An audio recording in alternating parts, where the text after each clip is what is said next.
Olá, pessoal. Hoje nós vamos entrevistar o professor Gilson dos Reis, que é especialista na temática da área do suicídio, né? Inclusive, o professor Reis, ele coordena na Universidade Federal do Mato Grosso do Sul, campus de Campo Grande, né? Um grupo de apoio aos enlutados por suicídio. E também tem uma vasta experiência aí de 30 anos, né? Tratando esse assunto, inclusive com crianças e adolescentes. O professor Reis também é coordenador do Comitê de Ética de Pesquisa com Seres Humanos do Hospital Universitário da UFMS, né, capelão do Hospital Universitário, e também promove cursos de prevenção ao suicídio. Professor Reis, desde já, muito obrigado por colaborar conosco aí para conversarmos sobre uma temática tão importante. Nós que agradecemos, professor, a possibilidade de trazermos para a sociedade civil, principalmente a sociedade acadêmica, o trato técnico do manejo da crise suicida, principalmente envolvendo crianças e adolescentes, que infelizmente está cheio de mitos, lendas e principalmente existe uma proibição velada que esse tema não pode ser falado, não pode ser tratado e é o contrário. Nós precisamos esclarecer a população, esclarecermos principalmente os pais aonde observar, como observar e principalmente como buscar ajuda diante de um sofrimento dessa criança ou adolescente, um sofrimento psíquico que não for tratado adequadamente, com manejo clínico, infelizmente essa criança ou adolescente pode buscar o autoextermínio. Perfeito, Reis. Reis, a primeira pergunta que nós gostaríamos de fazer é sobre quais que seriam os principais fatores, né, que levam crianças e adolescentes à ideação suicida. Os fatores são inúmeros, professor. Eles são variados, onde envolve violência, agressão física, abuso sexual, bullying nas escolas, negligência, imprudência, mas um dos fatores que estabelece, está presente, que é o fator de base nos casos de autoextermínio, é o quadro da depressão. A depressão, infelizmente, é a doença de base, é a patologia de base encontrada nos casos de autoextermínio, suicídio consumado ou no atos da tentativa de suicídio. E isso é muito preocupante, por quê? Porque as pessoas, eles acreditam, creem erroneamente que criança e adolescente não têm depressão. E isso é um erro absurdo. Crianças e adolescentes têm depressão, mas antes dessa depressão ser instalada efetivamente, há um quadro de ansiedade que não foi percebido, diagnosticado e tratado. Então, nós precisamos entender que crianças e adolescentes passam por quadros de ansiedade, depressão, conforme os últimos estudos mais recentes, né, que indicam que, infelizmente, isso tem levado criança e adolescente a autoextermínio por algo complexo de um lar totalmente desorganizado, onde impera a violência, o alcoolismo, a droga, o bullying e principalmente a ausência de afeto e amor. E eu vou dizer que tem lares que têm afeto, tem amor, tem presença do pai, tem um clima religioso, espiritual, harmonioso, mas a depressão, ela não está imune a esse ambiente. E é aí que nós precisamos perceber. Mudou o comportamento, sinal de alerta, principalmente no quadro da depressão. Perfeito, professor. Até porque a depressão ela pode ser algo clínico, genético, né? Mesmo com um ambiente, digamos assim, ideal ou próximo disso, ela pode ocorrer, né? Infelizmente, o quadro da depressão, ele não escolhe lar, família, questão cultural ou questão financeira. A depressão, ela é instalada geneticamente ou diante de situações que essa criança ou adolescente está vivendo. No ambiente escolar, violência, bullying, violência no ambiente ali, a discriminação, um ambiente de violência na família, separação dos pais, pais que fazem, que critica, que coloca, que denigre a mãe, o pai que denigre a mãe para os filhos, a mãe que denigra a imagem do pai para os filhos. Isso tudo leva a um ato da criança não saber quem ela é. Tá? Essa alienação parental que é muito presente quando há um vínculo de separação entre os pais, isso a gente tem que ser tratado com seriedade e responsabilidade. A criança ou adolescente, ela tem que ser nutrida de afeto, carinho, atenção, reconhecimento, amor e principalmente alegria e segurança. A criança ela não pode ser discriminada. A criança ela tem que receber o não. Professor Bruno, o não é o limite da existência. O não é o princípio do limite. Criança e adolescente têm que entender que o não existe. Ou seja, frustrar a criança ou adolescente com amor, responsabilidade, não com agressão e violência. Perfeito. Professor Reis, ao que parece, segundo as estatísticas nacionais, Mato Grosso do Sul e Campo Grande, né, tanto o estado do Mato Grosso do Sul quanto o município de Campo Grande têm índices altíssimos, né, de não só depressão, como também suicídio infanto-juvenil, né? Parece que, inclusive, infelizmente, tem esse destaque no cenário nacional. Isso confere? Infelizmente, é uma realidade presente no nosso estado. Mato Grosso do Sul sempre se destaca no cenário nacional as altas taxas de suicídio de crianças e adolescentes e adultos e idosos. Mas aí nós temos que entender algumas particularidades. O nosso estado é um estado extenso, mas com poucos municípios, e municípios com pouca população. E aí tem um fator muito interessante. Aqui no estado, existe uma coisa chamada registro de ocorrência, tá? Todo ato envolvendo tentativa de suicídio, suicídio que entra numa unidade básica de saúde, no estabelecimento público, há um registro disso aí. Há uma notificação. A Polícia Civil notifica, o Corpo de Bombeiros notifica, o ML notifica, e há uma notificação de registro. Por isso que Mato Grosso do Sul muitas vezes se destaca no cenário nacional de mortalidade por suicídio por 100 mil habitantes, decorrente aos registros do ato, dos registros compulsórios das tentativas de suicídio e suicídios consumados, principalmente quando envolve crianças e adolescentes. Perfeito, professor. Existe também alguns fatores culturais algumas circunstâncias do nosso estado, meio que o senhor já mencionou, né? Estado muito grande, pouca gente, cidades assim, talvez não tão estruturadas, sensação de isolamento, uma cultura meio, talvez assim, autoritária. Isso também influencia? Influencia e muito. Por quê? Porque quando o sujeito em sofrimento, ele vive num ambiente onde é proibido falar, aonde infelizmente nós temos a depressão ainda como um instrumento de negação, as pessoas ainda acreditam que quem tem depressão ou ansiedade ou passa por uma violência estruturado na família não pode falar.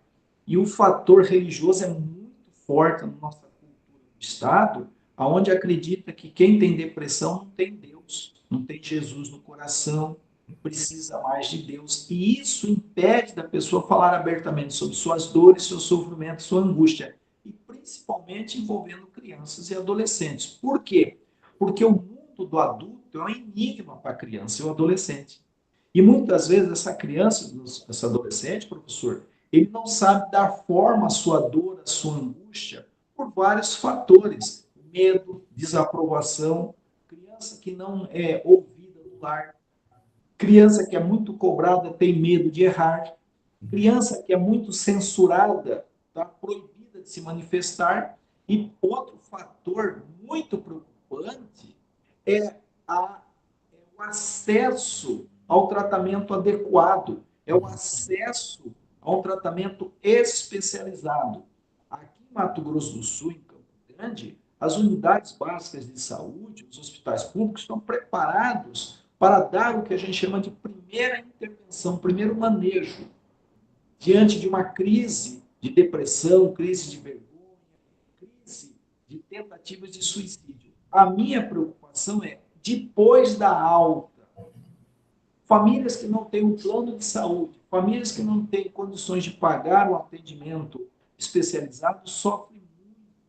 E aí que vem o manejo clínico, é a adequação do tratamento medicamentoso, do tratamento com terapia, com psicólogo. Estou falando psicólogo, não estou falando pessoas que não têm conhecimento técnico na área de saúde mental.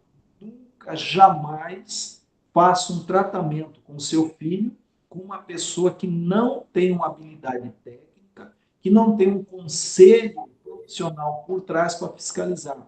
Pessoas habilitadas para fazer intervenção em casos de saúde mental ou tentativa de suicídio, médicos, pediatras, médicos, psiquiatras infantis e psicólogos. Psicólogos e médicos são profissionais habilitados para fazer o manejo clínico, diagnóstico e o tratamento nos casos de tentativa de suicídio, sofrimento psíquico de crianças e adolescentes.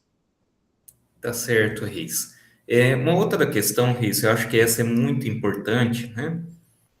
Como que nós podemos lidar com uma situação de crise, né? Passar duas hipóteses, né? A primeira é em relação à criança que ela está em crise, né, de ideação suicida, de depressão, mas ela ainda não está fora do controle, né? Então, a primeira é essa, né? E a segunda situação, que digamos assim, é a situação mais complicada, é quando a criança ou adolescente ele já está em crise,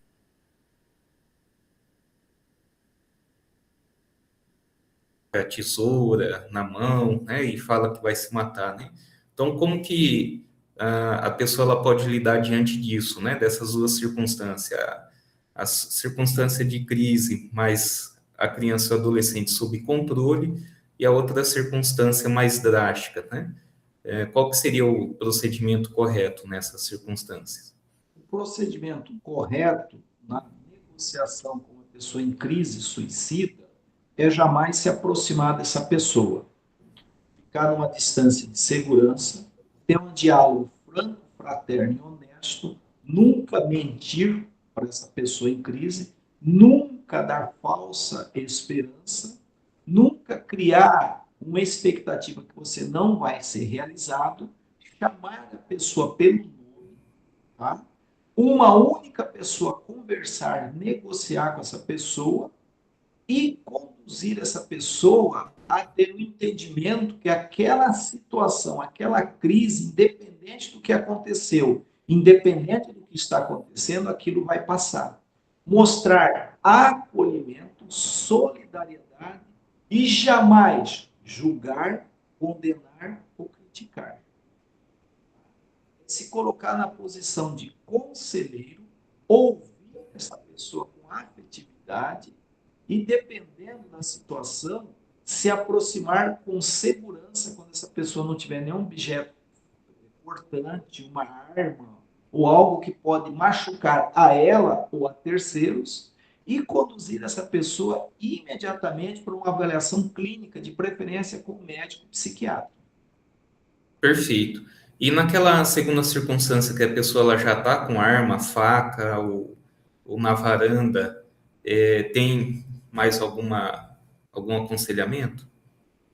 A técnica de negociação é aquilo que eu vou reforçar. Não se aproxime da pessoa, se coloque numa posição que a pessoa possa te ver, num espaço de segurança para você e para a pessoa. Não se aproxime da pessoa bruscamente. Todo movimento seu que você for fazer, falar, você anuncia antes para a pessoa, tá? Não fale, não critique, não julgue, e um fator primordial é chamar a pessoa pelo nome, se identificar você e principalmente dizer que naquele momento você está ali porque você se importa com ela. Dá um sentido de pertencimento para essa pessoa. Dá um sentido de que você está ali para ouvir ela, orientar e jamais, vou reforçar, nunca julgue, condena, não falsa promessa e não se aproxime bruscamente dessa pessoa. Permita que ela tenha consciência que ela pode sair daquela situação, colocar arma, faca, tesoura no chão, se aproximar de você e buscar o atendimento. Lembrando que só uma pessoa fala, só uma pessoa se aproxima, só uma pessoa negocia com ela, só uma pessoa tenha contato visual e verbal com essa criança ou adolescente. Só uma pessoa. Até a chegada do resgate, se for o caso, a Polícia Militar, o telefone é 190 ou o Corpo de Bombeiros 193.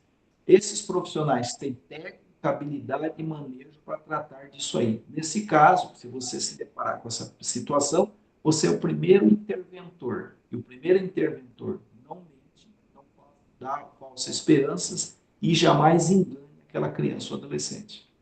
Perfeito, Reis, ficou bem claro. Reis, uma última pergunta que eu ia te fazer, que eu achei interessante você falar do ponto da religiosidade, né? Inclusive, você também atua nessa área, né? Você é capelão, né?